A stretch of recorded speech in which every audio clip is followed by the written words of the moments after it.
After a day off from racing, teams were presented with two rivers for the 6th day of the Golden Homes Jet Boat Marathon, but with a twist.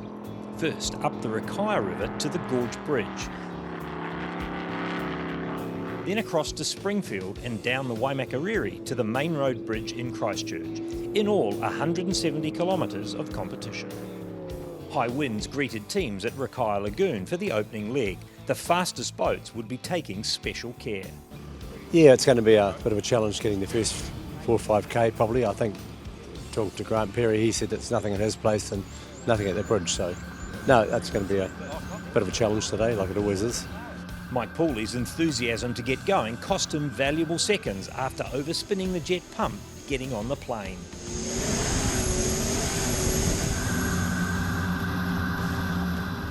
It didn't make much difference though, he was still quickest to the Gorge Bridge.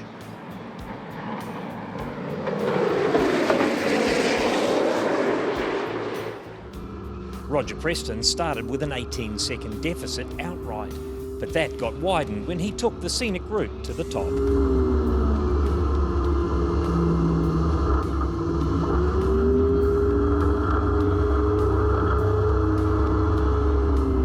John Derry took the advantage and snuck on past, second to the top, with the Prestons in tow.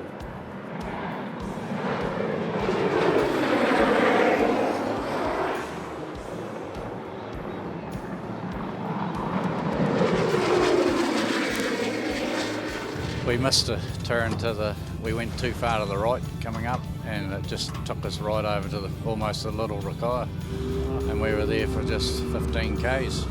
Like, we're lucky to get out of it, in fact. Preston's detour also let the fastest piston boat beat him by 45 seconds. Justin Hill had A-class aftershock racing flying over the upstream course, although he'd had a lucky break as they were about to launch the boat. It's just broken on the bottom. We had to split along the side there. We run quite a lot of trim down, so it gets the odd hit.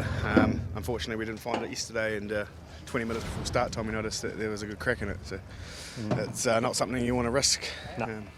Worth changing. So luckily Andrew Scott had a nozzle, and later we found out that was Lee's, our class sponsor. So thanks Lee, really appreciate that. On his home river, Richie Foster put pressure on CX leader Dave Robinson, passing him to log a 1 minute 10 advantage at the finish.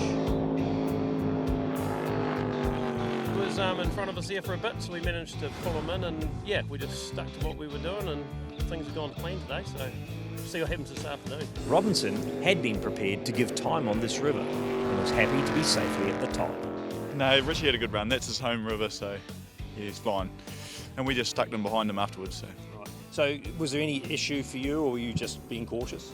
Cautious, but I did touch a rock and it has hit the grill, so but haven't noticed too much difference.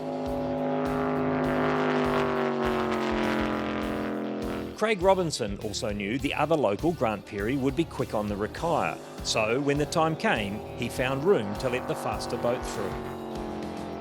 Well, Grant's got a boat going really well at the moment, and we knew he'd be quicker than us on his home river, so yeah, he caught us above the bridge a bit, and Liam said he was coming, so we took a sort of a channel out to the right, and he went through on one on the left of us. It was a little bit straighter and clean pass. It all worked out quite well, and then we managed to pretty much stay in touch with him, and he sort of led us up the river, which was pretty handy really. Not that it was extremely difficult, but yeah, it's good. You Good trusted to have a him? local. Yeah, good to have a local. A couple of wee shortcuts he took us on, and yeah, no, it was all good. We had hoped to get word from Grant, but he was busy preparing for the downstream leg. He wasn't the only one. CX 185 navigator Brent Miller was running leg 14 through his mind at the midday turnaround. For possibly the first time ever, the Waimakariri was being raced downstream first, and this time from Springfield Adventure Park, adding in an extra 15 kilometres. Pooley was away first, fast and clean.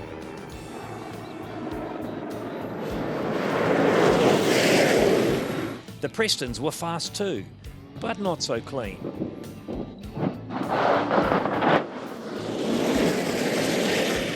Setting the tone for their run to the bottom. There was more to come, but before the Gorge Bridge, Wayne Boyes found one of his famous channels which didn't end as well as he'd hoped. He and Mark Moore would make the Main Road Bridge, but their day was longer than they'd hoped. Richie Foster was itching to get going, jumping the start line by a second, in the process losing the entire minute he'd just pulled on Dave Robinson in penalties. He would otherwise have beaten Robinson by 2 seconds, highlighting just how close they were. Our rookie, Jan Kees Kerpenstein, must have missed the warning at briefing to keep left after the Gorge Bridge and took a ride on the wild side through the rock garden.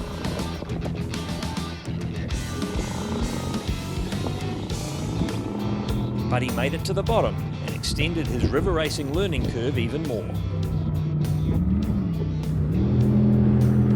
Back up front, Paulie was easing back the pace, having nailed a couple of important shortcuts. Through the tricky section around the pylons, he took it easy. Maybe too easy. I was supposed to go straight down, I missed my channel. I had a bit of brain fade. So it's a marathon and I'm not quite sure what we've lost, but if it's not too much, we can make it up probably. Yeah. John Derry slipped on by to record the fastest downstream time. This moment would hand the lead to the defending champion, with Paulie parked up and Preston continuing to take scenic excursions. Although there was nothing scenic about this one. Importantly though, he did make it to the bottom with time to contemplate his day. We've had a hell of a day today. The Rakaia, we kind of went away out on the scenic tour and that, and at the start of the Waimak, about, I don't know, 5k down, we went too fast around the corner and we didn't make it, did a huge overlander, and then we just didn't quite get our head back in the game the rest of the way.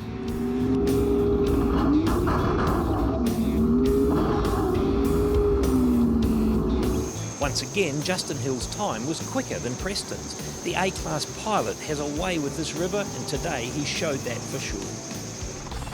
With push poles out, Kevin Hyde and Mike Paulie soon had freedom pools back in the deep and made the finish, but with an added 7 minutes to their time. That landing them squarely in third with a lot of work to do.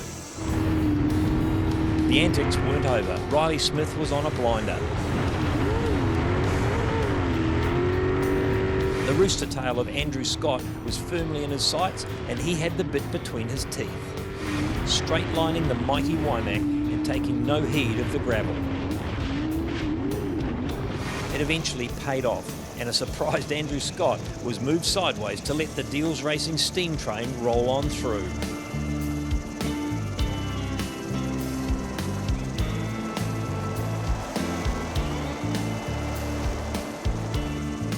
I didn't see him coming.